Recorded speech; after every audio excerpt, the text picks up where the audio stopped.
So hello friends, now we are back with another video about the cervical spine anatomy, that is X-ray anatomy, AP and lateral view. So first we will go with the lateral view of the cervical spine.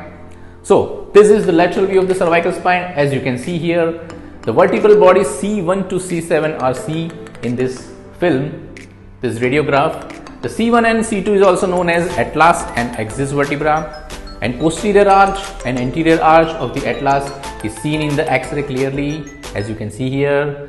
Then the second vertebra is also known as axis, and the process of the axis vertebra is known as odontoid process. So C1 articulates with the C2 vertebra with this odontoid process, and it is also known as the dens of the axis vertebra, that is the C2 vertebra. So here is the dens as depicted in this image. Then let's come to the intervertebral disc spaces. So intervertebral disc spaces are the spaces between the vertebra spine. Then next comes are the superior and inferior end plates of the cervical vertebra, as you can see here, which are very important while reporting of the cervical spine X-ray.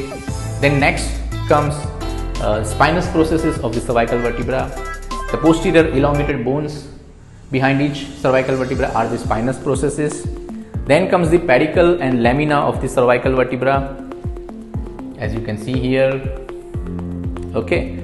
Then superior and inferior articular processes are seen in this image. So the joint between the superior and inferior articular process is known as the facet joint. Okay, so that was the very brief information about the lateral view of the cervical spine. Hope you have liked it. So any changes of the cervical spondylosis are best seen in a lateral view, as this image you can see here, as lateral view, and this image you can see here are the reduced disc spaces, straightening of the spine, end plate sclerosis, and the peridiscal osteophytes.